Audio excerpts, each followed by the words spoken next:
Halo semuanya, kali ini kita bakal ngobrolin sesuatu yang menarik banget. Pernah kepikiran gak sih kalau rezeki kita itu ada hubungannya sama energi di dalam diri kita sendiri? Nah, hari ini kita akan kupas tuntas koneksi antara energi internal kita dan bagaimana itu bisa membuka pintu rezeki. Oke, kita langsung to the point aja ya. Pernah nggak sih kamu ngerasa udah kerja keras, udah jungkir balik tapi kok kayaknya rezeki seret banget? Rasanya kayak ada tembok nggak kelihatan gitu yang ngehalangin jalanmu. Nah, kalau pernah, kamu nggak sendirian kok. Ini perasaan yang umum banget.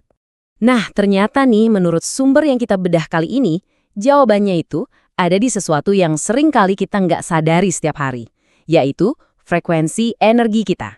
Ini dia nih kunci utamanya yang akan kita bongkar sama-sama. Biar paham, kita mesti lihat dulu akarnya. Masalahnya ada di mana? Jadi di bagian pertama ini, kita akan kupas tuntas soal apa itu energi rendah dan kenapa dia ini bisa jadi, biang kerok yang ngeblokir rezeki kita. Jadi, apa sih sebenarnya frekuensi energi rendah itu? Gampangnya gini, ini tuh bukan soal capek fisik abis lari maraton ya, bukan.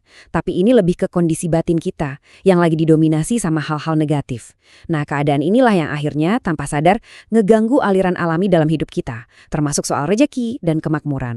Terus, apa aja sih contohnya? Nah, ini dia nih, biang keroknya. Hal-hal yang kayaknya sepele dan kita alamin sehari-hari. Mulai dari rasa males yang bikin kita nunda-nunda kerjaan, ragu sama kemampuan diri sendiri, rasa takut yang bikin kita nggak berani ngambil langkah, sampai mood yang jelek terus-terusan. Kelihatannya biasa aja kan, tapi tanpa sadar semua ini bisa numpuk jadi tembok tebel yang ngehalangin rejeki. Oke, cukup soal masalahnya. Kita udah tahu nih apa aja yang ngeblokir. Sekarang yang paling penting, solusinya gimana? Nah, kita masuk ke bagian kedua. Ada 5 kunci praktis buat ngebuka pintu rezeki itu lagi.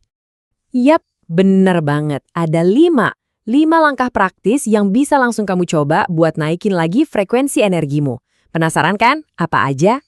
Ini dia nih 5 kuncinya. Pertama, jaga omongan. Ucapkan hal-hal yang baik dan positif karena kata-kata itu doa kan? Kedua, tulis.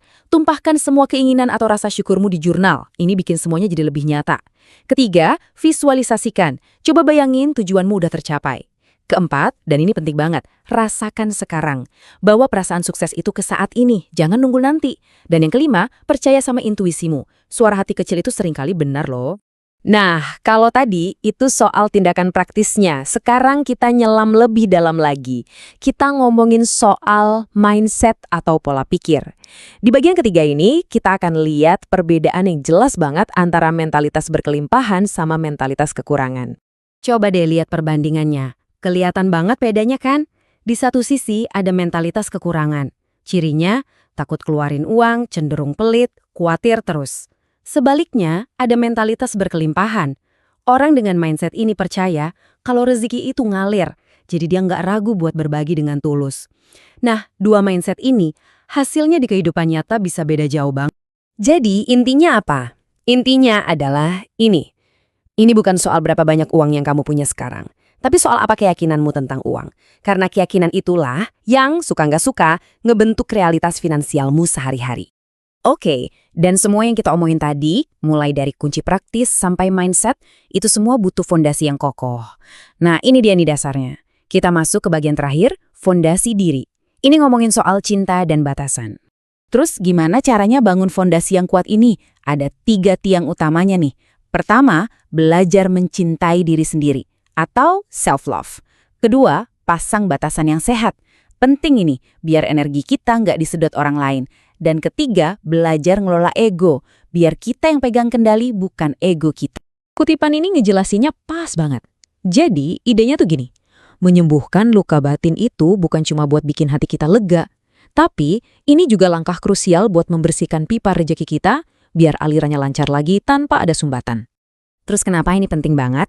Karena pada akhirnya fondasi batin inilah yang jadi penopang semuanya. Kamu bisa aja lakuin 5 kunci tadi, bisa aja maksain diri punya mindset berkelimpahan, tapi kalau fondasi cinta diri dan batasan yang sehat ini nggak ada, semuanya bakal gampang roboh, nggak akan bertahan lama. Nah, setelah kita kupas tuntas semuanya, sekarang pertanyaannya kembali ke kamu. Dengan semua pemahaman baru ini, energi apa yang akan kamu pilih untuk kamu pancarkan hari ini? Ingat, pilihannya selalu ada di tanganmu.